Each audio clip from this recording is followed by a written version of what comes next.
Amém. Rapaz, eu vou pedir a algum irmão que se sinta à vontade para orar por nós nessa noite, para nós podermos iniciar a aula. Amém?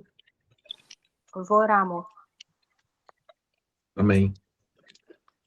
Senhor, meu Deus, venho te agradecer, Pai, por mais uma aula. Seja conosco, Senhor. Abra o nosso entendimento nessa noite. Continua, Pai, usando, Senhor, a vida do meu esposo, Senhor, para nos instruir da Tua palavra, Senhor. Em nome de Jesus, Em nome de Jesus, amém. em todo lugar, Jesus. Amém, Senhor. Amém. Amém, irmãos. Nós estamos na página de número 15, né? Item G, onipotência. Se você puder ler a partir da apostila, você vai encontrar, então, na página de número 15, no texto, na parte do item G, onipotência, né? Nós falamos já sobre alguns atributos de Deus nas últimas semanas. Semana passada falamos um pouco da justiça, de finitude, mutabilidade, e como isso impacta, né, a nossa vida. Terminamos falando um pouco sobre liberdade, né? Que Deus ele é livre, e por ser livre ele não está preso, né? Ele não tem nenhuma obrigatoriedade ou nenhum tipo de, nesse sentido de compromisso que não seja aquele que ele quer assumir, né? Então Deus tem compromisso na medida que ele quer assumir esse compromisso. Ele é livre para assumir, ele não é obrigado a assumir, ele não ele de nenhuma maneira ele se sente, né, nesse aspecto, obrigado a nos dever nada, né? Deus ele é livre por ser Deus, obviamente, né? Nós falamos um pouco sobre isso na última semana. E nós vamos começar a falar sobre alguns atributos, né? Espero terminar hoje, acredito que sim. Nós vamos falar soberania, unidade, verdade, mas vamos começar a falar um pouquinho sobre onipotência, onipresença e onisciência, né? Eu vou tratar os três juntos, vamos ler separados, mas são três atributos que são extremamente importantes, né?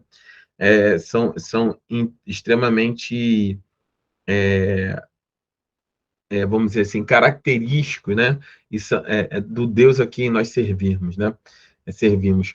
Se nós, de maneira geral, né, nós fizermos uma análise, né, sobre tudo aquilo, lembra que desde o início eu tenho falado com os irmãos que tudo se encaixa, né? Tudo que nós temos estudado aqui desde o início da aula 1, ele tem se encaixado e é uma construção de conhecimento, né? Camada após camada, nós vamos construindo nosso entendimento a respeito do Deus a quem servimos, do nosso relacionamento com Ele e da nossa relação em relação ao mundo, a partir do Deus a quem servimos. Então, a partir do nosso relacionamento com Deus, como é que a gente entende o mundo em que nós vivemos e como é que nós comportamos e nos relacionamos com a estrutura, né, social e secular com que nós vivemos, né?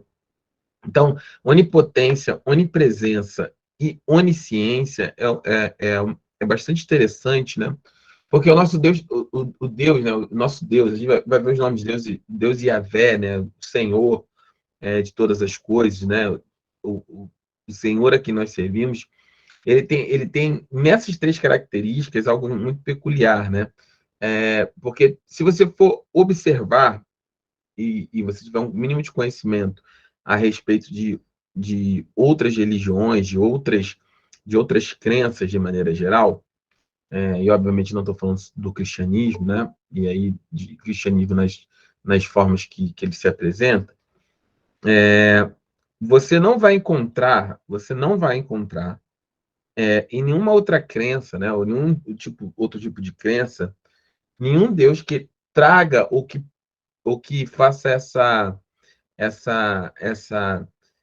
manifestação, esse requerimento sobre si mesmo dessas três características: onipotência, onipresença e onisciência.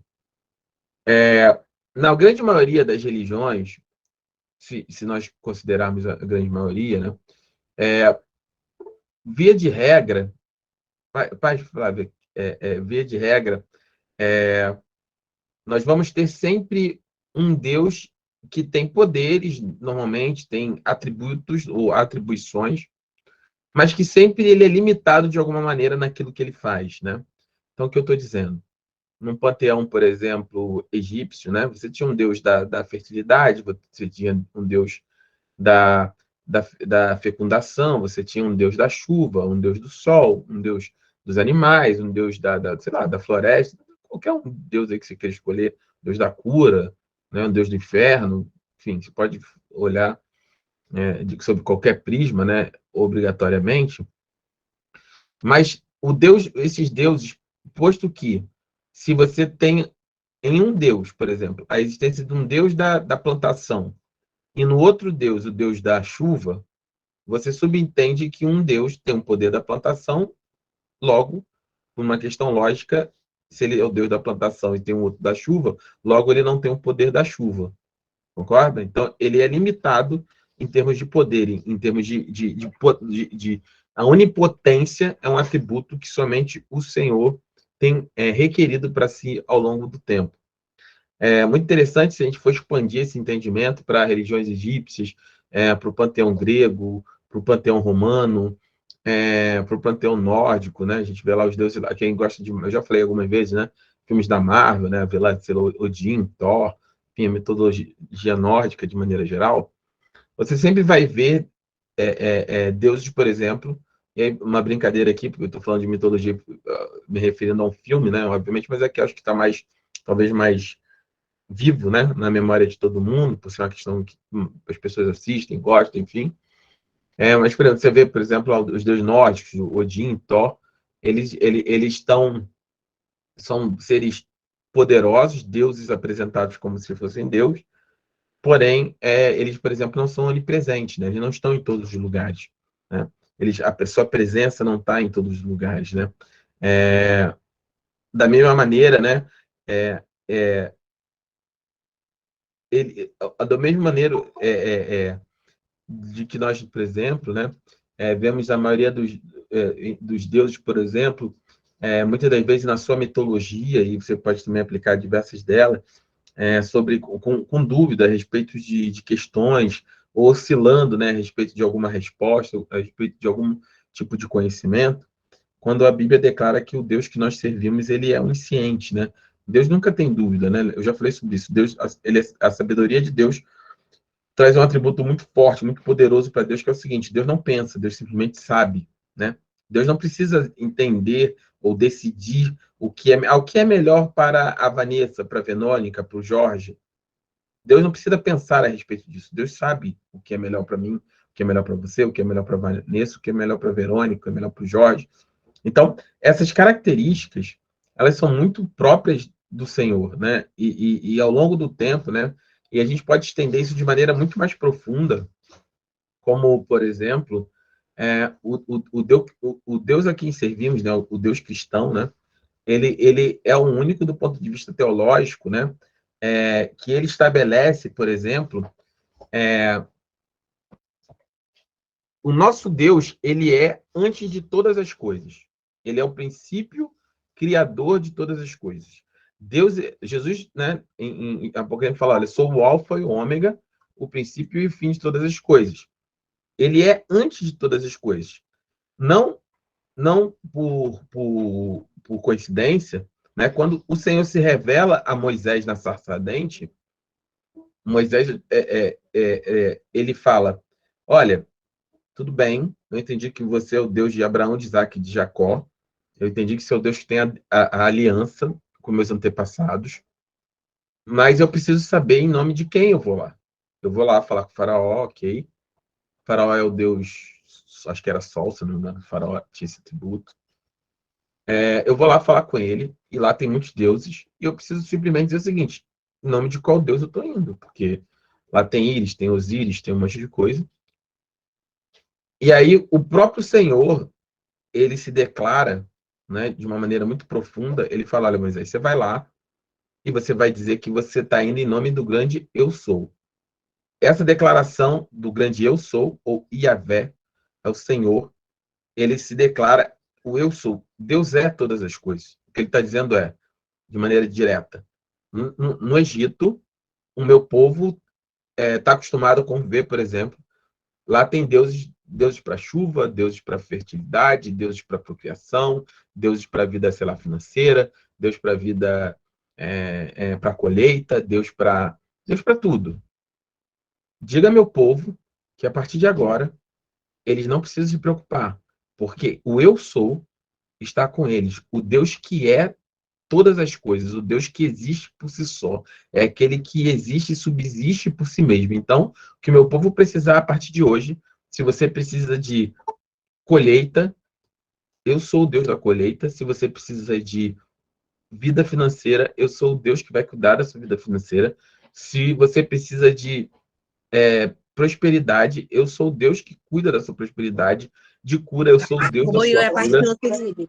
Se você precisa, paz, minha irmã, se você precisa de transformação na sua família, eu sou o Deus da transformação. Se você precisa de... Eu sou o que sou. Eu sou o Senhor. E Deus se revela assim. E é impressionante como a gente para pensar nisso. Tem alguns irmãos aqui, né, que vieram de outras religiões, né, de matrizes é, é, é, espíritas, né, e eu estou dizendo desde o baixo espiritismo ao alto espiritismo, né, que é considerado, entre aspas, assim, né, de candomblé, por exemplo, a kardecismo, das religiões de matriz africana, né, de maneira geral. Mas eu posso pegar, é porque é mais comum no Brasil, né, por nós temos um país bem de bastante secretismo nesse aspecto da nossa matriz, né? Contudo, é impressionante nós vermos, né, que por exemplo, se a gente vai para os orixás, por exemplo, eu, apesar de não conhecer muito, meus irmãos me corrijam se eu estiver falando alguma coisa fora do que seria o padrão, né, nesse aspecto, você vai ver que eles sempre são formados a partir, normalmente, de elementos, né? A partir do fogo, a partir da terra, a partir da água, a partir disso, a partir daquilo. Eles sempre são criados a partir de algo ou de alguém, né? Mas o único Deus, é, nas religiões, de maneira geral, que diz, olha, não, não, não, não. Eu não fui criado a partir de nada e eu não sou criado a partir de ninguém. Eu sou o Senhor. Eu sou o princípio de todas as coisas. Fora de mim, não existe Deus, não existe outro Deus além de mim. Somente eu sou Deus. Eu sou o princípio e o fim de todas as coisas. Logo, Deus traz para si essas três atributos: a onipotência, a onipresença e a onisciência. Então, Deus pode todas as coisas, Deus sabe todas as coisas e Deus está em todos os lugares, né? Então, o Senhor, ao mesmo tempo que a presença dele está aqui comigo enquanto eu estou dando aula para você, ele está aí na sua casa enquanto você recebe a aula, como ele está com talvez o seu esposo que está voltando do trabalho, assim como ele está com o seu filho que está vindo da escola. O Senhor, ele está presente. O Espírito Santo, né, de Deus, por exemplo, está presente em todos os lugares. Isso é bem diferente, a gente vai ver um pouquinho de panteísmo. Deus não está diluído em todos os lugares, mas a presença do Senhor, Deus é onipresente. A sua presença se faz real em todos os lugares. Não existe como você fugir aos olhos de Deus, e assim como você não foge aos olhos de Deus de maneira nenhuma, os olhos de Deus não estão voltados para você.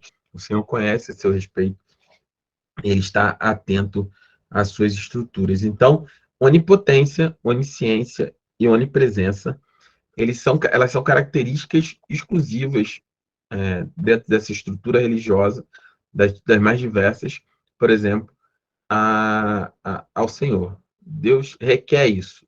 Ele é o princípio de todas as coisas e e por ele ter esse princípio, nada vem antes dele e ele não depende de absolutamente nada para existir. E por conta disso, ele atribui e requer para si essas três características: onipotência, onipresença e onisciência.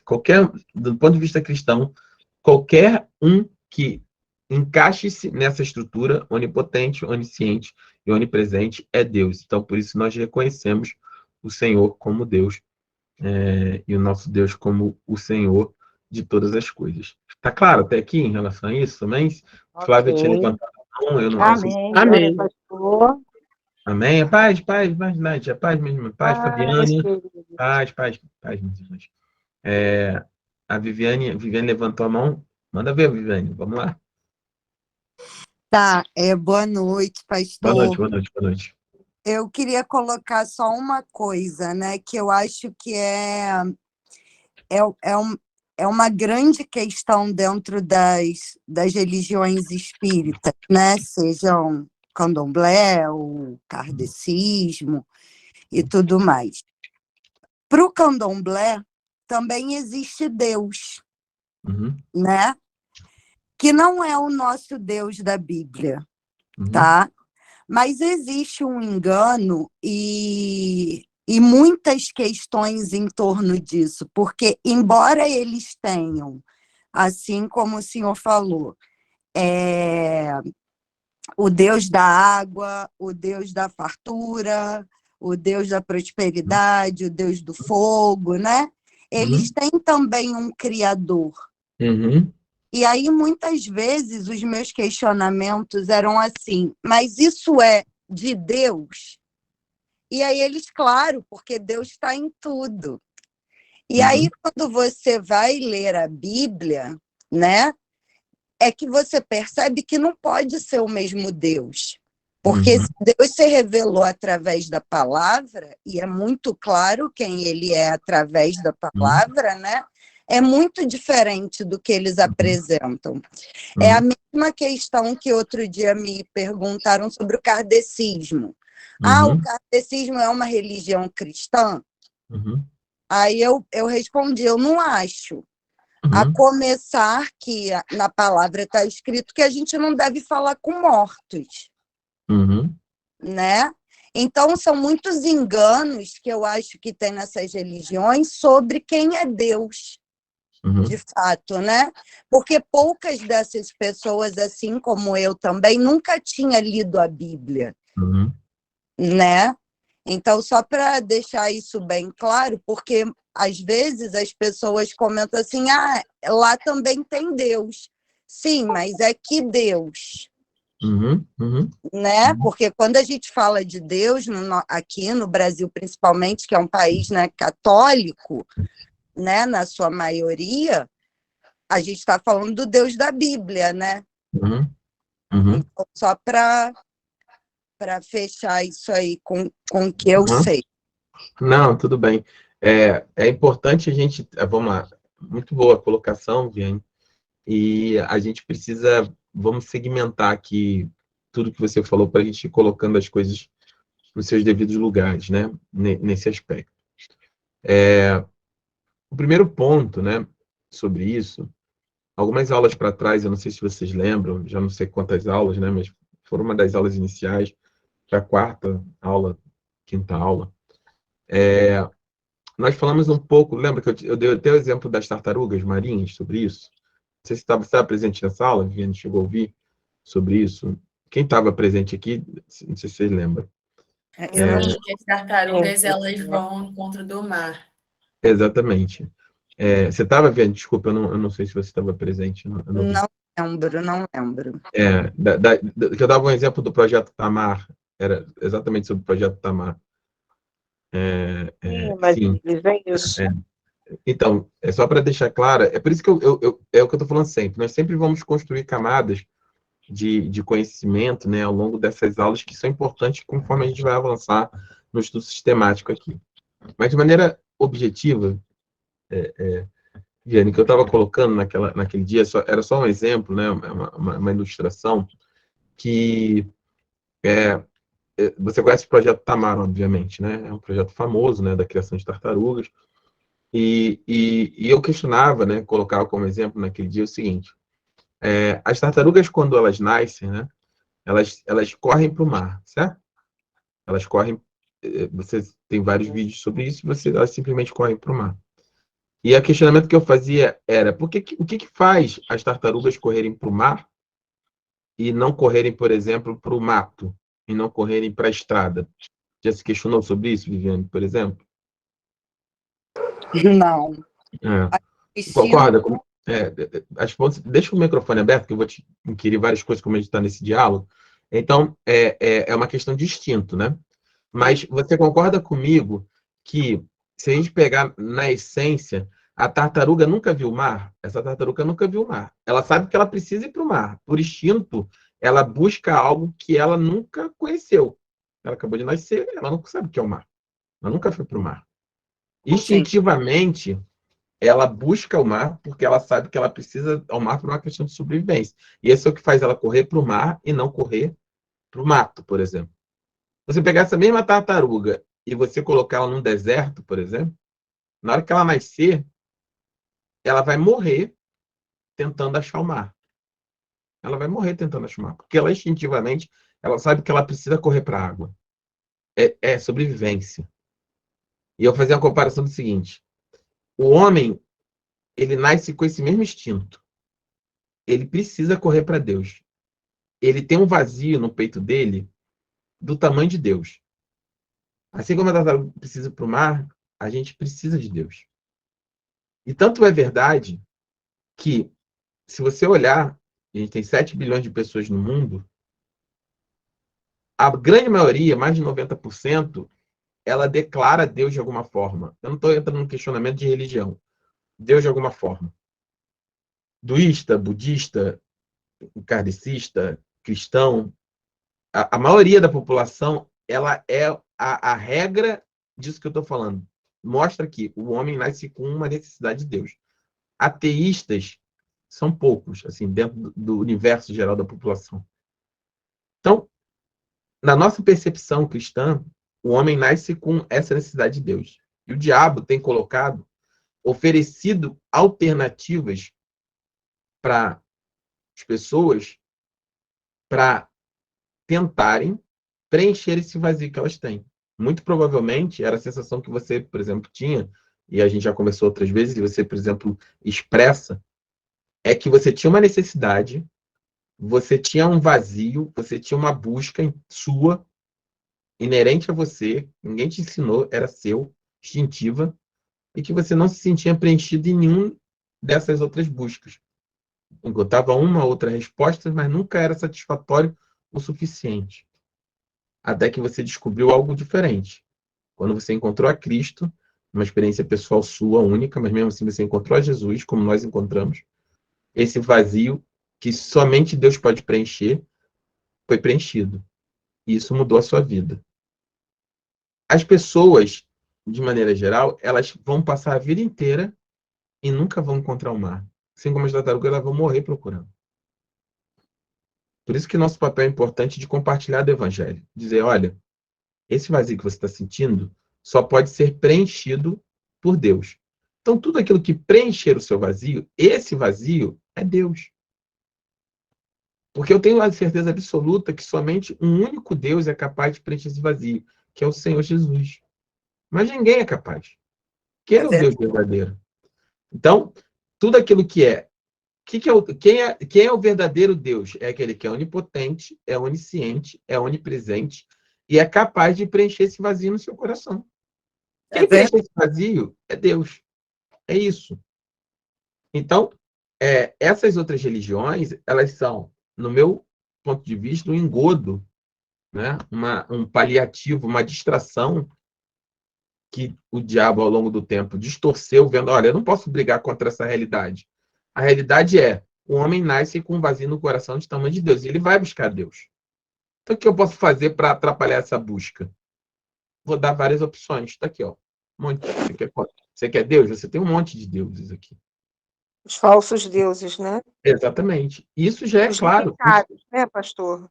Exatamente. Desculpa, E o Senhor já... interrompeu. São os limitados, né? Porque quando você vê, por exemplo, um mar, é tão infinito que como é que um Deus tão limitado, dentro desse conceito espiritualizado, né? Lá do espiritismo, claro. Como é que pode? É uma coisa muito maior. Exatamente. Eu vejo O maior que eu te ofereço Deus... minha piscina, ela nunca vai ser o mar, né? Não vai ser. Isso. Não tem como. Então, é justamente isso. E isso não é uma questão nova, tá? Não é uma questão dos nossos dias, tá? É uma questão de muito tempo. Se você olhar desde o início, né, dos tempos lá, Gênesis e tal, você sempre vai ver Deus denunciando. Eu preguei sexta-feira sobre isso, né? Preguei sexta-feira sobre isso, por exemplo. Jeremias, capítulo 2, versículo 9, se eu não me engano, 9 ao 13. Que o Senhor fala, olha, quando Deus chama Jeremias, ele chama o profeta e ele apresenta lá o pleito dele. Deus apresenta claramente o pleito dele. Fala, olha, o que eu tenho contra vocês e vou ter contra as próximas gerações é o seguinte, que o meu povo, aquele que eu escolhi, cometeram 2 crimes. Crimes, o termo é esse, é crimes. Não é pecado, não é erro, não é engano, crimes. Deus cometeram 2 crimes. O primeiro crime é o seguinte, abandonar a mim um manancial de águas vivas. Ele começa assim, na verdade, no versículo 9. Olha, atravessem, vão até o Chipre, atravessem o mar, que naquela época era o mais conhecido deles, né? Mais longe, distante. Atravessem o mar, vão até outras ilhas, vão até outros povos. E me responda a seguinte questão: já houve alguma vez alguma nação que deixou os seus deuses por não serem deuses? Deus próprio responde, fala, não. Mas olha isso, céus e terra, que hoje eu coloco como testemunha, que o meu povo cometeu 2 crimes. O primeiro, abandonou a mim o manancial de águas vivas. E pior, cometeu um segundo crime. Além de dar as costas para mim, que sou um manancial de águas vivas, que jorra ilimitadamente a água da vida, a água do espírito, que é capaz de preencher, de saciar essa sede que o homem tem no coração, ele ainda fez pior. Ele virou as costas e começou a cavar cisternas rotas, que não retêm água. O que é uma cisterna rota? É que você bota a água bate, fica um tempo e escorre, e vaza, né? É isso. Você vai encontrar ali, aqui, em algum momento, algum tempo, por algum período, algum preenchimento, mas vaza, dilui. Porque somente o manancial de água, nós fomos feitos de um tamanho, com uma sede, com uma necessidade de Deus, que somente o manancial de águas vivas é capaz de nos saciar. Não obstante disso, é por isso que no diálogo lá na frente, lá no Novo Testamento, com a mulher samaritana, o que Jesus fala? Ele pede, você pode me dar água?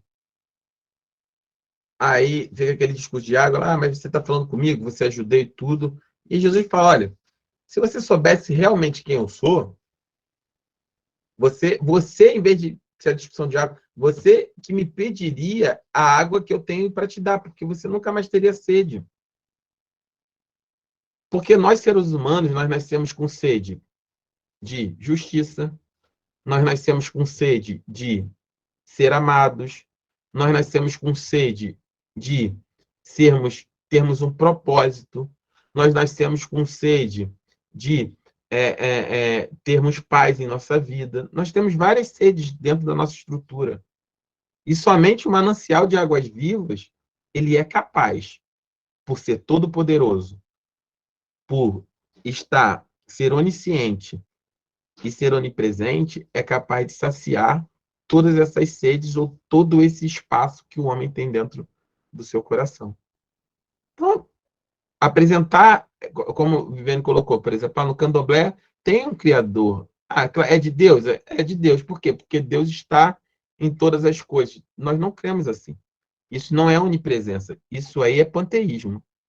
Deus está em todas as coisas. Deus está no caderno, Deus está aqui no celular, Deus está na água, né? Deus está no fogo, Deus está... Não. A gente não crê isso. A gente crê que Deus criou a água.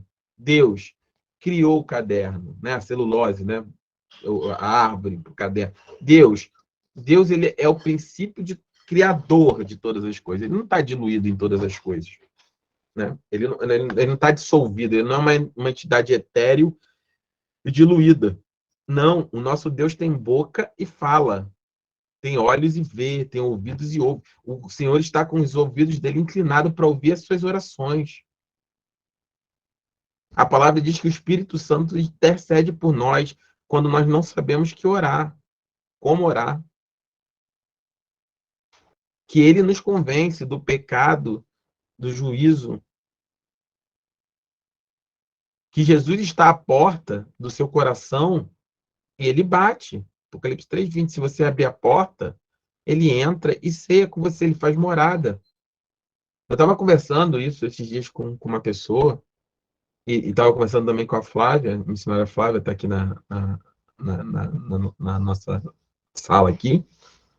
Estava falando sobre isso, por exemplo.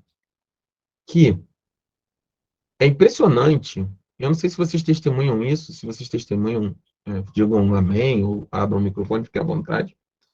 Como, por exemplo, é impressionante, quando nós tomamos, às vezes, muitas das vezes, a grande maioria, quando toma a decisão de aceitar Jesus, quando toma essa decisão, você não tem nem noção, entre aspas, daquilo que está acontecendo. Você sabe, você encontra Jesus, você é convencido que você precisa dele, você é pecador, que fora dele não há salvação. Aí você ora lá e fala, Senhor, entra na minha vida, e faz o tipo de pessoa que eu desejo que eu seja, e você aceita ele como seu Salvador. Você dá... A pessoa pode não perceber a decisão que ela tomou, o alcance, né? O escopo, né, da decisão que ela tomou. Mas a verdade é que do lado aqui tem um ser humano. Só que do outro lado, quem está entrando é o próprio Deus. E Deus, você deu liberdade para Deus entrar na sua vida. Por mais simples, o céu, na maioria das pessoas, o céu não se abre. A gente não... Pentecostal fica esperando, se a pessoa aceitou Jesus, o céu vai abrir, vai trovoar, anjo vai subir, descer. Não, meu. Às vezes é uma oração simples. Senhor Jesus, entra na minha vida, me faz o nome de pessoas que eu desejo que eu seja. Eu me arrependo dos meus pecados, reconheço o Senhor como meu Senhor e Salvador. Amém. Assim. E Deus muda o coração da pessoa. E Deus começa a mudar aquela vida. Você vê, daqui a um mês ela já não é igual, daqui a 2 meses já não é igual, daqui a 3 meses já não é igual, porque ela vai sendo movida espiritualmente, começa a perceber coisas que ela não percebe, começa a ser incomodada por coisas que antes não incomodavam. Amém. Porque o Espírito Santo vai se movendo no coração da pessoa. Aleluia, glória a Deus. Você tem uma decisão natural e humana, só que do outro lado, a pessoa com quem você está dando liberdade, não, que você está dando liberdade, é o próprio Deus. E aí você diz assim, ó, Senhor, entra na minha vida aqui, faz e pronto. E Deus vai entrar. E Deus vai fazer. E acabou. Você se modifica, né? Você vai Exatamente. se modificando sem perceber. É o que a gente canta aqui, né? Vocês viram o vídeo do Dunamis aí, se vocês não viram, eu coloquei nos grupos, né? E no louvor, né? Não à toa, eu escolhi aquele louvor lá para o Dunamis. É uma mudança de dentro para fora. Sim. É de dentro para É fora. verdade, pastor. Não é de fora para dentro. Oh, desculpa, Priscila, pode falar. Quando eu me converti, antes, né, de me converter, eu tinha um hábito de palavrão muito grande. E foi aos poucos, foi saindo, Deus foi tirando aos poucos. E quando sem eu perceber, quando eu percebi, eu já não estava mais falando. Foi muito rápido. Exatamente. E não é uma coisa forçada, né? Sempre são coisas que vão mudando em nós e a gente vai simplesmente... Você mesmo estranha, a verdade é essa. Tem hora que você fala assim, meu Deus, será que eu estou ficando crente? Será que eu estou ficando aquelas crentes? Aí toda hora eu quero estar na igreja, eu tenho prazer de estar na igreja, eu tenho prazer de estar nos cultos. Quando a gente está no primeiro amor é assim, né? A gente tem prazer de estar na igreja, de estar louvando, de estar ouvindo uma pregação, a gente quer ouvir louvor o dia inteiro. Alguém fala alguma coisa do ponto de Deus, a gente toca o nosso coração, a gente se sente tocado, né? Então, essa mudança, né? A gente vai ter até no Dia das Irmãs, aí, né, no Outubro Rosa, né, a pregação a respeito disso. Eu não conheço, e olha que eu conheço, olha, filosofia, ciências humanas de maneira geral, né, psicologia, né, psicanálise. Você pode falar aqui, tem pessoas muito mais gabaritadas que eu aqui, talvez, talvez não, com certeza, para falar. Mas tudo são questões que mudam o homem de fora para dentro, né? Você vai mudando comportamentos para ver se tem algum impacto no interior, na alma, né? A única coisa que eu conheço, sendo bem honesto, não é nenhuma rasgação de seda ou forçação de barra para ser pastor, mas a única coisa que eu conheço que muda o homem de dentro para fora é o evangelho. É a única coisa. É a única coisa que eu conheço é o seguinte, vou dar um exemplo. Se a mulher ela tem uma... Estou dando um exemplo. Se a mulher ela tem uma tendência promíscua, por exemplo, a ter vários parceiros, por exemplo, ter várias relações, você, através... Se isso passa do limite, por exemplo, ou o homem, tá? Estou dando um exemplo aqui, tudo faz. Você tem um tratamento psicológico, psicoterápico, para você refrear esse impulso. Né? Ou para abandonar esse comportamento ou refrear esse comportamento. Mas aquilo que muda o homem, por exemplo, promíscuo, de dentro para fora, somente Deus. Somente Deus é capaz de pegar um homem mulherengo, promíscuo, infiel, e transformar num chefe de família, num pai, num marido responsável, que ama sua... Entende o que eu estou falando? Nesse sentido, eu posso dar vários exemplos. Amém, entendo sim. Pessoas que são... Somente o evangelho é capaz, né, de mudar a pessoa de dentro para fora. De uma pessoa estressada, como a Priscila falou, por exemplo, antigos falaram, boca suja, né? Uma pessoa cheia do espírito, com uma palavra de mansidão, com o espírito quebrantado. Só Deus é capaz de fazer isso. Dá licença, pastor. Oi? Posso falar? Claro, claro. Eu vou dar um exemplo do meu pastor. Não sei se alguém conhece aqui o pastor Laerton. O testemunho dele é um testemunho muito forte. Que ele era um homem que ele tinha muitas mulheres. Ele não tem vergonha nenhuma de falar isso no púlpito. Que ele tinha muitas mulheres e ele traía muito a esposa dele. Ele tinha a esposa dele trabalhava com ele dentro do hospital do INCA e ele se afastava, ia para outros setores por causa das mulheres que ele tinha. E ele tomava muita cachaça. Então, assim, você olha para a história da vida dele, ele não acreditava em Deus. Ele falava que se Deus não existia, só acreditava na medicina, que ele só acreditava no que ele visse no raio-x. Aí Deus usa ele tremendamente hoje, né? Mostrando, né, o que o raio-x não mostra. Ele costuma sempre falar isso, que é através do poder de Deus, né? E o testemunho dele é uma coisa muito linda, porque ele chegou ao fundo do poço com a bebida, o trabalho dele reconhecia ele como o pior funcionário, e Deus precisou tocar na filha dele, que é a história do milagre dele, para onde ele foi para Jesus, que o médico não conseguia encontrar a cura para a filha dele. E um dia, quando ele já não tinha mais esperança, foi convidado para uma igrejinha, né, para um culto em quintal mesmo. Foi aonde ele aceitou o Senhor, nunca se afastou, e Deus, naquela mesma noite, entrou no quarto da filha dele e curou ela.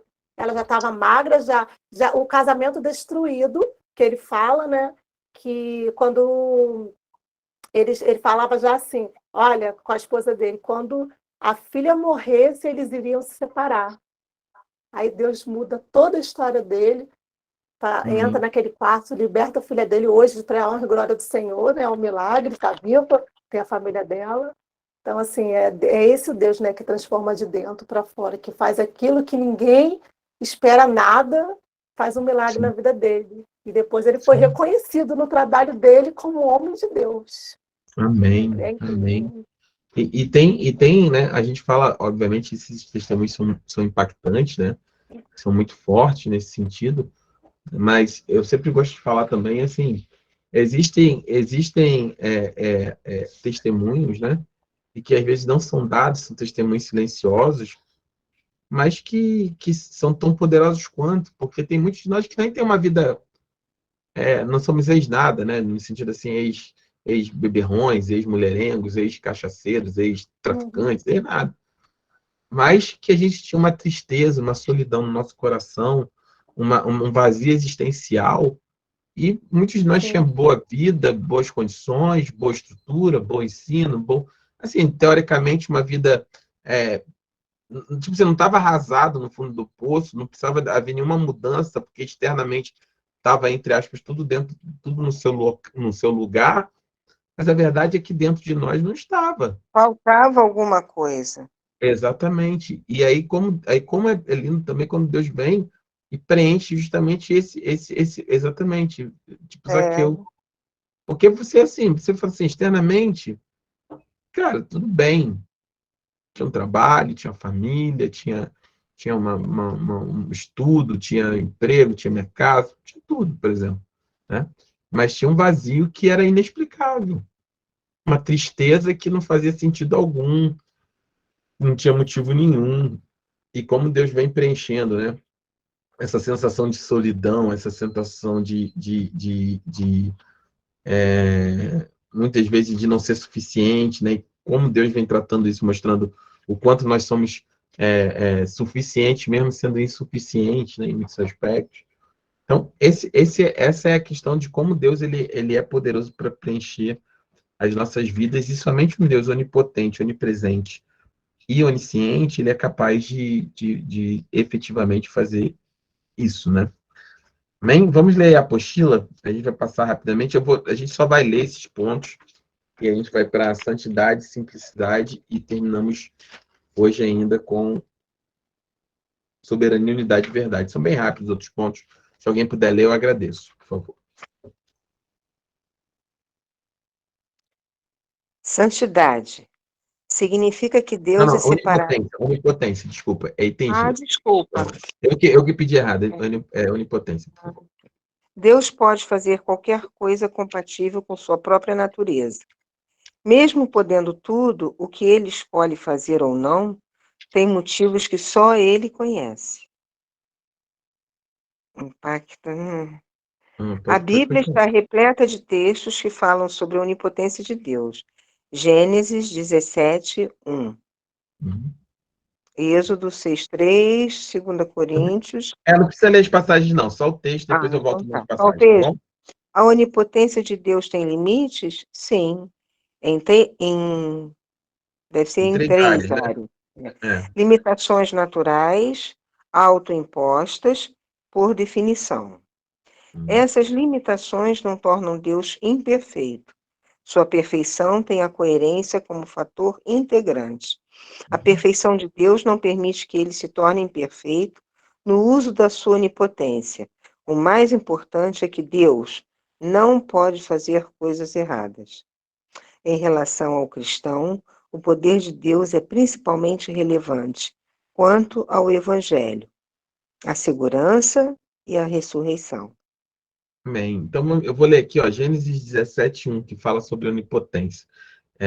Se alguém puder ler depois 2 Coríntios 6, 18. Gênesis 17, 1 diz o seguinte: sendo, pois, Abraão da idade de 99 anos, apareceu o Senhor a Abraão e disse-lhe: eu sou o Deus Todo-Poderoso, anda em minha presença e ser perfeito. E aí eu vou logo em seguida para Êxodo, capítulo 6, 3. Só um minuto. Êxodo 6, 3. Se alguém puder depois ler 2 Coríntios.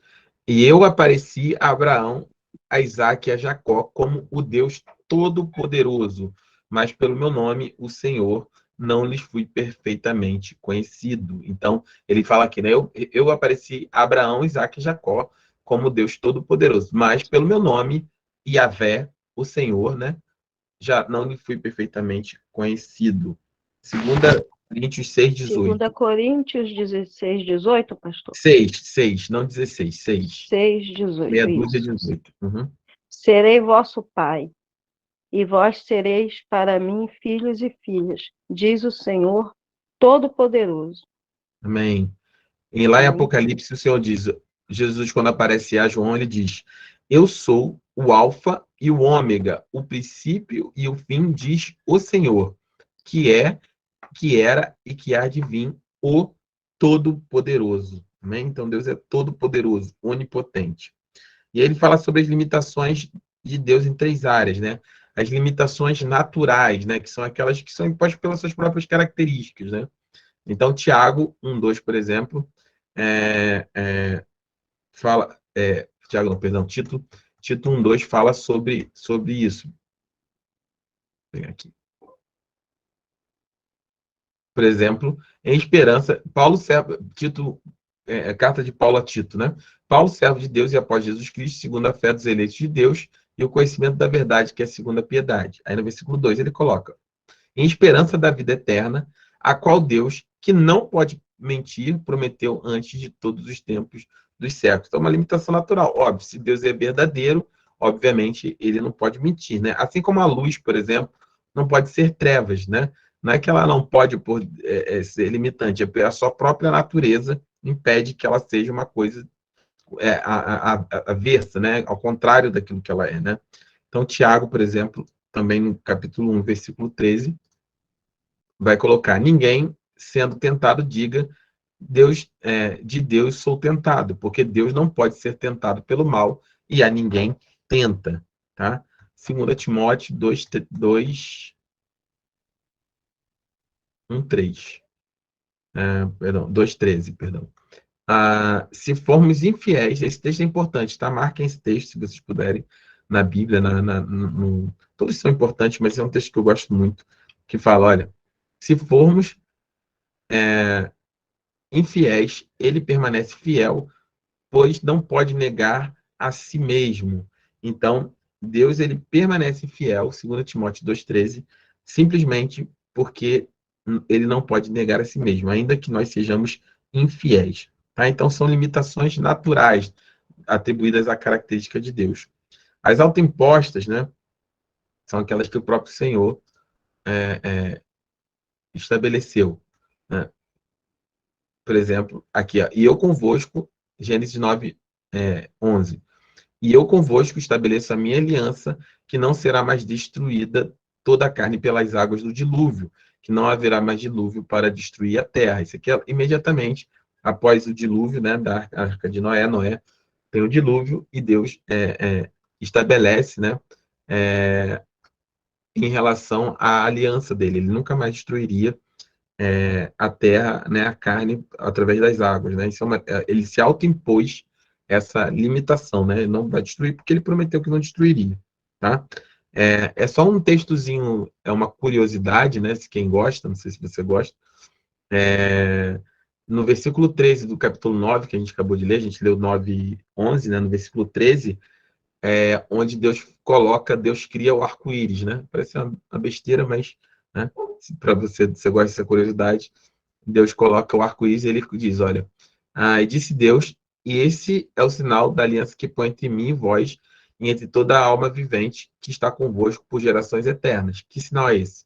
O meu arco tenho posto nas nuvens, e este será por sinal a aliança entre mim e a terra. Então, a aliança dessa promessa de não destruição pelas águas é o próprio arco-íris, né? O Senhor fala, no meu arco, eu coloco sobre as nuvens para servir de lembrança eterna entre eu e a humanidade, entre eu e os seres viventes, que nunca mais eu vou destruir a terra por isso, né?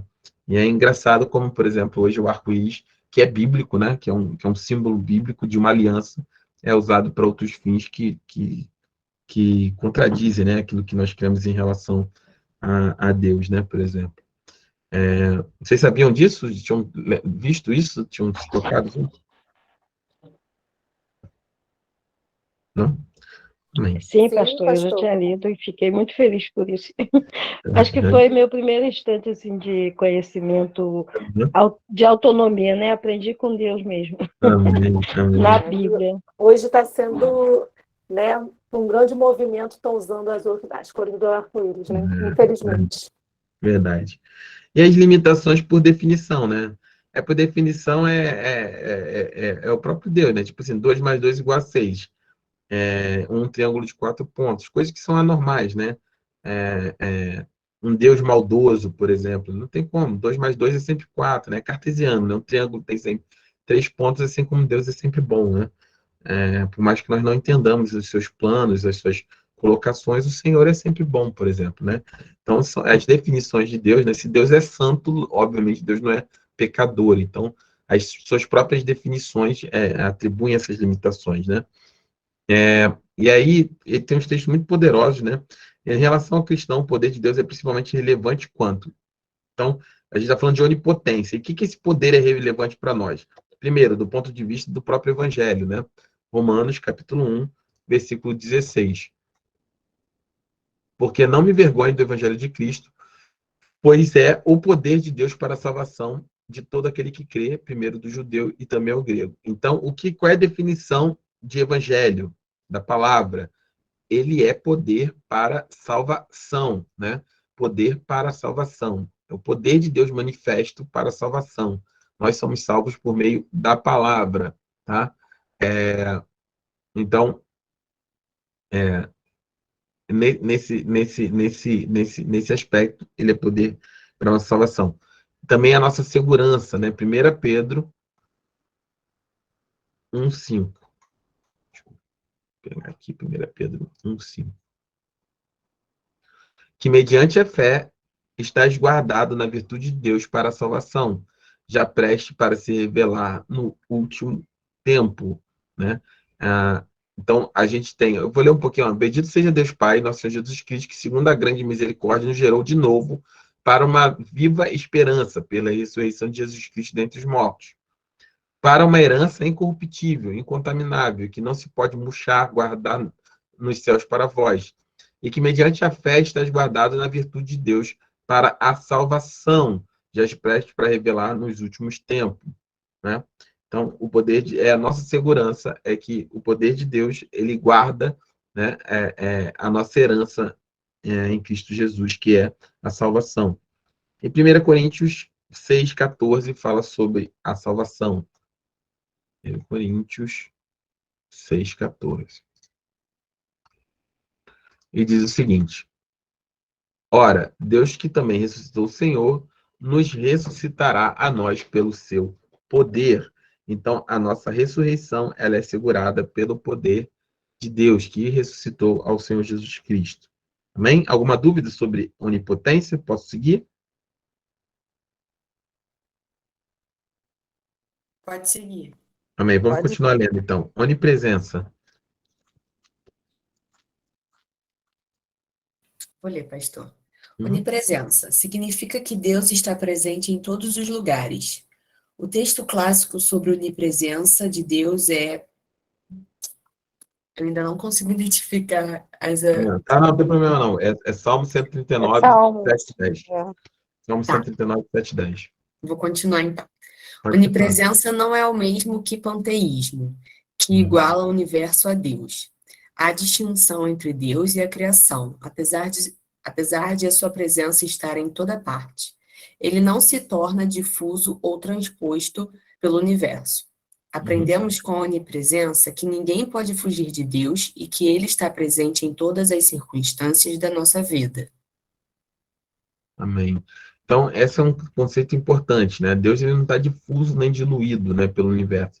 Deus ele é onipresente, ele está presente, mas ele não está diluído, né? Ele não é etéreo, né? Ele não é uma energia dissipada. Deus ele é onipresente. E aí esse texto de Salmos 139, ele é poderoso, né? Ele diz, olha, eu vou ler ele todo porque é tão bonito. É o de 7 até o 10, mas eu vou ler um pouquinho antes que é. Ele fala, Senhor, tu me sondaste e me conheces. Tu sabes o meu assentar e o meu levantar. De longe entendes o meu pensamento. Cerca. Deixa eu trocar aqui para... Vou trocar para a NVI, que eu gosto mais da versão internacional. Pronto. Senhor, tu me sondas e me conheces. Sabe quando me assento e quando me levanto. De longe percebes os meus pensamentos. Sabes muito bem quando trabalho, quando descanso. Todos os meus caminhos te são bem conhecidos. Antes mesmo que a palavra me chegue à língua, tu já a conheces inteiramente, Senhor. Tu me cercas por trás e pela frente e pões a tua mão sobre mim. Tal conhecimento é maravilhoso demais e está além do meu alcance. E é tão elevado que não posso atingir. E aí o texto sobre onipresença. Para onde poderia eu escapar do teu espírito? Para onde poderia fugir da sua presença? Se eu subir aos céus, lá estás. Se eu fizer a minha cama na sepultura, também lá estás. Se eu subir com as asas da alvorada e morar na extremidade do mar, mesmo ali, a tua mão direita me guiará e me susterá. Amém? Então, o Senhor, ele é onipresente em todos esses aspectos. Amém. Vamos na onisciência. Pode ler, por favor. Vou continuar lendo. Onisciência. Deus sabe todas as coisas de modo pleno, sem esforço algum. Não há coisas ou assuntos que ele não conheça melhor que outros. Ele conhece tudo igualmente bem.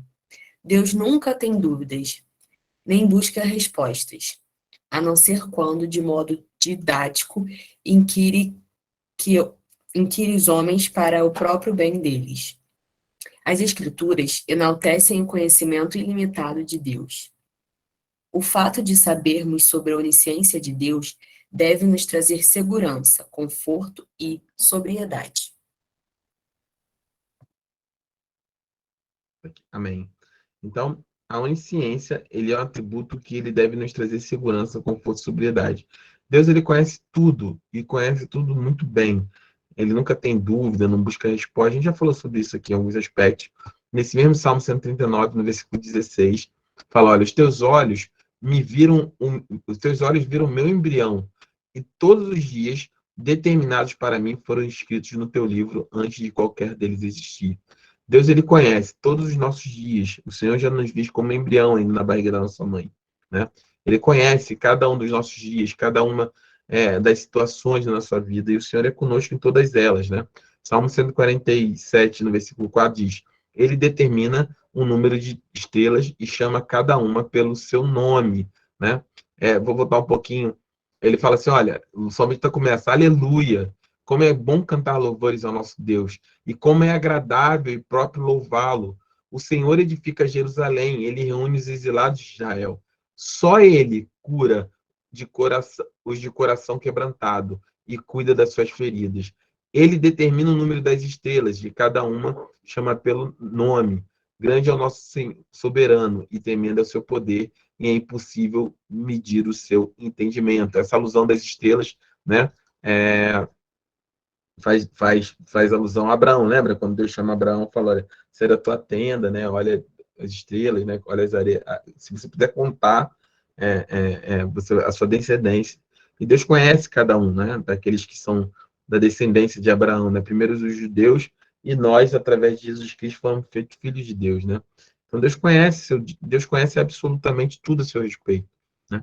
Não existe nada que o Senhor não tenha visto ou conhecido a respeito de você. Por isso a nossa certeza, lembra da última aula que eu falei sobre isso? De nós não é que nós busquemos o pecado, ou busquemos o erro, ou busquemos uma vida distante daquilo que Deus tem para nós como padrão de santidade, que é inclusive o último tema aqui, acho que eu não consigo terminar antes disso, mas Deus ele não desconhece as nossas imperfeições, né? Não é o fato de você ser imperfeito, de você errar, que você vai viver uma vida de pecado. Mas também quando você errar, quando você pecar, você não precisa se martirizar nesse aspecto, né? Você confessa o seu pecado, confessa o seu erro ao Senhor, lembra de 1 João 9. Sempre vou falar sobre esse texto. Se você confessar o seu pecado, ele é fiel e justo para purificar, né, de toda iniquidade, para nos purificar de toda iniquidade. O Senhor conhece você. Ele sabe os seus dias. Ele conheceu você quando você era embrião e ele contou cada um dos seus dias. Ele sabe a respeito de cada situação, sabe a respeito do seu coração, conhece o teu espírito, conhece suas alegrias, suas frustrações. O Senhor te conhece. E ele decidiu mesmo assim, mesmo você sendo e eu sendo imperfeito, ele decidiu pagar o alto preço, o maior preço já pago na história da humanidade. Ele pagou com o seu próprio sangue, com a sua própria vida, por mim e por você. Então o Senhor sabia que ele estava comprando. Deus não é um Deus que desconhece ou que é simplesmente avesso ou ignorante a respeito de nós. Deus ele é onisciente, ele sabe. Ele sabe que você tem dificuldades, ele sabe que você precisa caminhar, ele sabe que ele precisa amadurecer algumas coisas em você, te fazer abandonar outras coisas, né? Abandonar o pecado, ganhar em santidade. Mas não se sinta nesse aspecto descartável, desprezível diante do Senhor. Deus te conhece. Deus conhece seu coração. E ele, com certeza, ele tem um plano maravilhoso, um plano estruturado, um plano de felicidade, né? A palavra de Deus diz que eu que sei que pensamentos que tem a respeito de vós, pensamentos de paz, não de mal, para dar a cada um de vocês o fim final que vocês desejam. O Senhor é bom, nós precisamos crer nisso o tempo todo. Amém? No último texto aí, vamos falar um pouquinho sobre santidade, que eu quero tocar, porque é um tema bastante falado, mas talvez pouco entendido no nosso meio. Pode ler, por favor, Isma. Santidade significa que Deus é separado de tudo que é indigno ou impuro, e que, ao mesmo tempo, é completamente puro e distinto de todos os outros. A santidade foi muito enfatizada por Deus no tempo do Antigo Testamento. No Novo Testamento, a santidade é uma qualidade marcante de Deus. A santidade de Deus torna necessário o afastamento entre ele e os pecadores, a menos que estes sejam feitos santos por intermédio dos méritos de Cristo. A santidade divina deve fazer o cristão ser sensível ao seu pecado. A santidade dele o torna padrão para a nossa vida e conduta. Amém. Então, Amém. A santidade, ele é um atributo de Deus que é importantíssimo, né? Mas a santidade, né, para nós, né, nós não temos em nós esse atributo, né? O ser humano ele não consegue ser santo, né? Nós não temos a capacidade de nos santificar. Somos impuros por natureza. Então, desse ponto de vista, enquanto para Deus é um atributo, né? A santidade é um atributo, Deus é santo, Deus ele é puro, né? Ele é separado do que é indigno, do que é impuro. nós não temos esse atributo. E no nosso caso, a santidade não é um atributo, é uma escolha. Santidade significa separação. Quando você santifica algo, quando você é santo, quando você santidade, santo não é que nós temos uma visão contaminada, deturpada, talvez da cultura católica, né, apostólica romana no nosso meio, que a santidade parece assim, olha, não, para o Marcelo ser santo, para o Antônio ser santo, ele precisa ser aquele padrão de perfeição, né? Não, santo é alguém fora de... Não, irmão.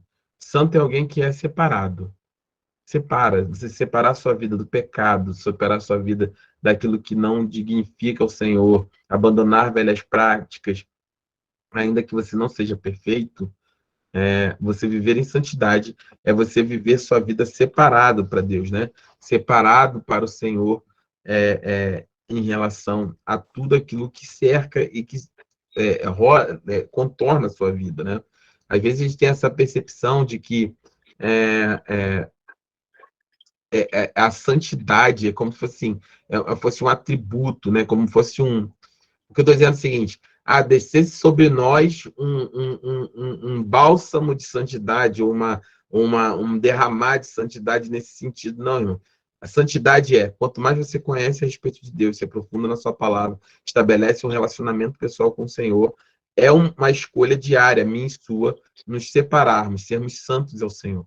Nós precisamos fazer essas escolhas todos os dias, a cada minuto. Quando alguém dá uma topada no seu pé, quando alguém te maldiz no seu trabalho, quando um parente se levanta contra você, quando um contatinho te chama no WhatsApp, quando você vê uma imagem que não deveria, quando você é exposto à pornografia, você precisa se escolher todos os dias, todas as situações, ser santo, se santificar, se separar ao Senhor. É uma escolha, que nós só temos capacidade de fazer se nós vivermos ela e tivermos essa escolha feita no poder do Espírito Santo. Somente o Espírito Santo de Deus é capaz de nos dar força suficiente para que nós nos separemos, para que nós nos santifiquemos e vivamos uma vida para o Senhor. Amém? Eu vou ler os textos aqui de Levíticos, para a gente ficar aqui no texto bíblico, 11:44. Deixa eu pegar aqui. Levíticos 11:44 diz: Pois eu, Senhor, Deus de vocês, consagre-se e sejam santos, porque eu sou santo. Não se tornem impuros como qualquer animal que se move rente ao chão. Isaías 40:25. Deixa eu ler Isaías 40:25.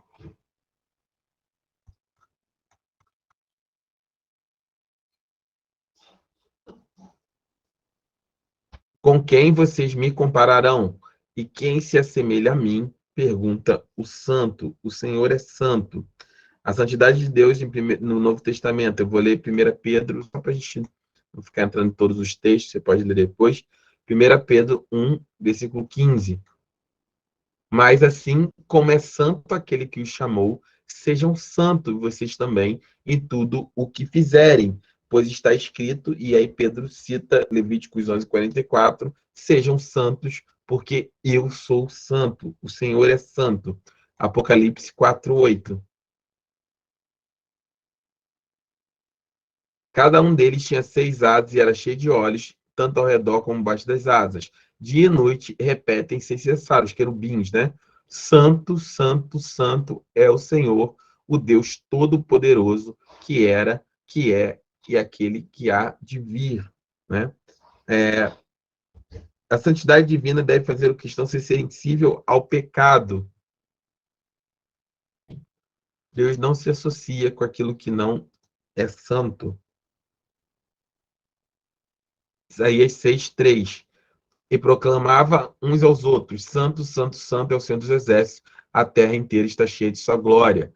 Né? Aqui também está falando dos mesmos seres que João vê lá em Apocalipse. Isaías também vê aqui os querubins declarando a santidade de Deus. Lucas 5:8. Lucas 5:8. Quando Simão Pedro viu isso, prostrou-se aos pés de Jesus e disse: Afasta de mim, Senhor, porque eu sou um homem pecador. quando nós somos confrontados por Jesus, quando nós reconhecemos e entendemos a respeito do Senhor, a nossa primeira atitude, nosso primeiro rompante é de reconhecer que nós somos pecadores. E 1 João, no capítulo 1, João capítulo 1, versículo 7. Se, porém, andamos na luz como ele está na luz, temos comunhão um com o outro, e o sangue de Jesus, seu Filho, nos purifica de todo pecado. Se afirmarmos que estamos sem pecado, enganamos a nós mesmos, e a verdade não está em nós. Se confessarmos os nossos pecados, ele é fiel e justo para perdoar os nossos pecados e nos purificar de toda a injustiça. Se afirmarmos que não temos cometido pecado, fazemos de Deus um mentiroso e a sua palavra não está em nós. De maneira direta, irmãos, o texto sobre santidade é: Deus é santo e nós precisamos fazer essa escolha diariamente no poder do Espírito Santo, né? No Dunamis, para pegar carona aí no próximo evento, no Dunamis, no poder, né? A palavra Dunamis significa poder, é o poder do Espírito em nós. Nós só somos capazes de viver em santidade através de uma escolha diária. Da mesma forma, Deus não negocia com essa santidade, né? Nós não podemos escolher sermos ou vivermos em santidade em algumas áreas das nossas vidas e outra não. Nós temos manias e tentamos, de certa maneira, barganhar ou negociar com Deus algumas áreas dessa vida. Olha, na nossa vida, não, até aqui eu consigo viver em santidade, essa área aqui já não, aqui está tudo bem eu não ter santo, eu fingi que não, que estou vivendo em santidade, ou que não vou viver em santidade, e essa área sim, essa área não, e começamos a negociar, a meio que nessa relação que existe entre Deus e o homem, de amor, nós começamos a negociar a questão da santidade, né? Deus me ama, então Deus entende que eu não vou abandonar essa prática porque o Senhor me ama, e está tudo bem com isso, porque o amor de Deus é capaz de entender que eu não sou capaz de abrir mão. Se você vive dessa forma, você precisa repensar os seus conceitos objetivamente, porque Deus não negocia a sua santidade, né? Deus nos ama o suficiente para não nos deixar da maneira que nós somos, né? Ou da maneira como nós estamos. A mudança, a santidade de Deus em nós, ele pede, ela requer essa mudança de postura, abandonar as velhas práticas, abandonar a velha criatura. Não à toa nós passamos, por exemplo, pelo batismo, abandonar a quem nós somos, não mantermos pecados, né? Tem crente que tem pecado de estimação. Não, eu estou pecando aqui, esse meu pecado de estimação, Deus entende que eu não vou conseguir largar ele. Não, meu irmão, você precisa escolher, é uma escolha. Santidade é uma escolha, é você se separar para Deus. Deus é santo e puro, e você precisa ser santo, porque ele é santo, é uma requisição, é um requerimento que ele faz a nosso respeito. E a única maneira de nós nos tornarmos santos é confessarmos nossos pecados, crendo que ele é fiel e justo para nos purificar deles, e crendo também que no poder que há no Espírito Santo nós somos capazes de abandonar essas velhas práticas, né? Não de manter elas como um cultivo, né? Um pecado de estimação, como se houvesse alguma possibilidade de Deus negociar, porque ele nos ama com uma vida de não santidade. Amém? Então você tenha isso no seu coração. Amém, Yasmin? Pois não? Pastor, muito interessante você tocar nesse assunto pelo seguinte, confessar o nosso pecado é como se fosse um pré-requisito para a gente se arrepender, né? Porque se a gente pensar, mas Deus é onisciente, ele sabe que no meu pensamento, na minha cabeça, eu não confesso que eu pequei ou o meu pecado, mas ele conhece meu coração, ele sabe quem eu sou e que eu estou arrependido. Isso não basta. Nós precisamos confessá-lo. Sim, precisamos em oração, né? Em oração. Em oração. A gente não pode pecar no varejo e confessar no atacado, né? A gente precisa A gente precisa, porque a gente tem mania de fazer isso, né? A gente peca no varejo, né? Peca aqui, peca ali, peca lá. Aí na hora de confessar, a gente confessa, Senhor, eu perdoo por todos os meus pecados, amém. Boa noite, dorme, né? Não é isso. É óbvio que eu estou exagerando aqui, mas a gente precisa, Senhor, me perdoa, porque hoje eu fiz isso, eu fiz aquilo outro, eu me expus a isso, eu me expus àquilo, eu agi dessa, daquela forma. Você precisa dar nome ao seu pecado, né? Mas, pastor, se eu pecar amanhã e eu vou confessar, você vai confessar de novo, o mesmo pecado. Porque isso também gera em nós um constrangimento, né? De todo dia chegar a Deus e confessar a mesma coisa.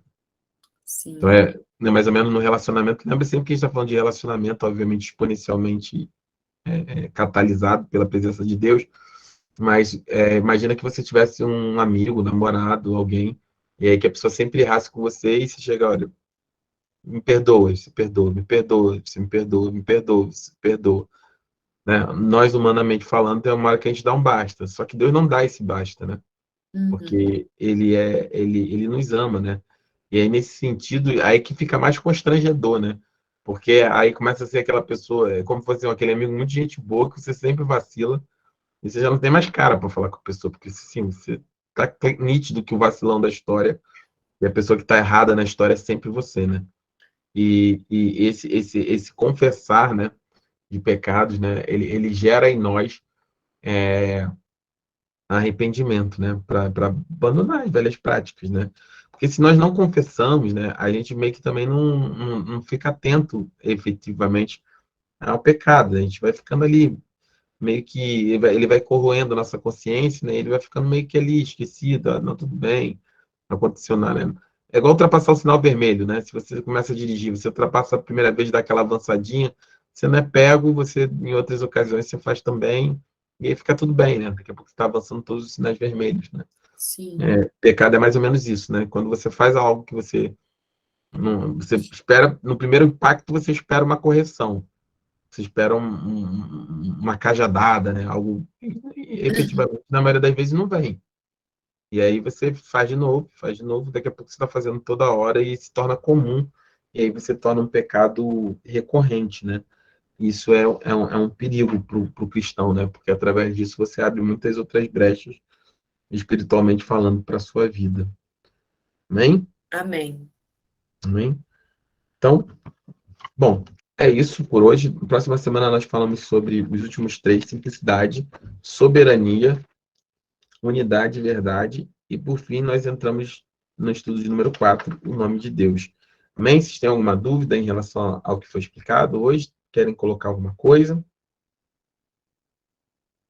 Não? Não, pastor, estou bem. Amém? Tudo bem? Glória a Deus. Então, é muito bom, né? Você vê um Deus que é onipotente, onisciente e onipresente e que mantém a sua santidade como um ponto crucial, né, no nosso relacionamento com Ele. Amém? Vamos orar para a gente encerrar e nós nos vemos na próxima aula. Só alguns lembretes. Se você ainda não se inscreveu no Dunamis, corra, as vagas são limitadas. Nós temos somente 120 vagas. Acabei de colocar um pouco antes de nós entrarmos no grupo. Nós temos já 45 vagas preenchidas. Tem muita gente que nem se inscreveu, de cabeça aqui. Já tem pelo menos umas 40 para preencher, que eu sei que é daí, estão sempre presentes nos eventos da igreja. Então, se você não participou, não se inscreveu, se inscreva tomando no link aí. Vou colar o link também aqui no chat aqui para você se inscrever. Convide, né, alguém que você entenda que possa ser beneficiado. São 120 vagas.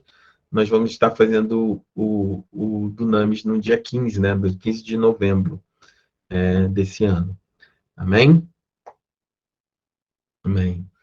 Vamos lá, Amém, pastor. vou pedir. Quem sentir à vontade, pode orar para nós encerrarmos em nome de Jesus.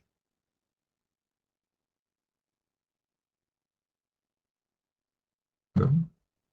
Pedir a Eu oro, pastora para pastor. orar, então. Amém. Aleluia, Senhor.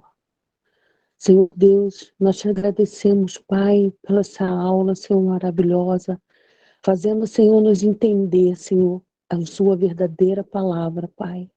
Eu te agradeço, Senhor, pelo pastor Lúcio, Pai.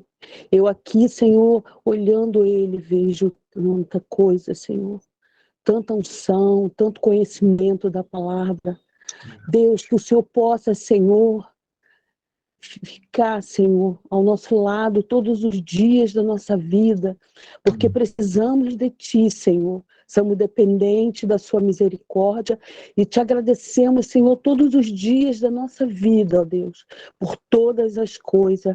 A Ti a honra, a glória e o poder, Pai. Que possamos, Senhor, essa noite descansar em Ti e acreditar simplesmente, Senhor, na Tua palavra. Amém. Amém, amém, meus irmãos. Até a próxima semana. Fiquem com Jesus. Sexta-feira o vídeo estará disponível, tá bom? Fiquem com Deus e boa noite. Fiquem na paz. Amém. Paz. Paz, a paz. Beijo, paz. Paz.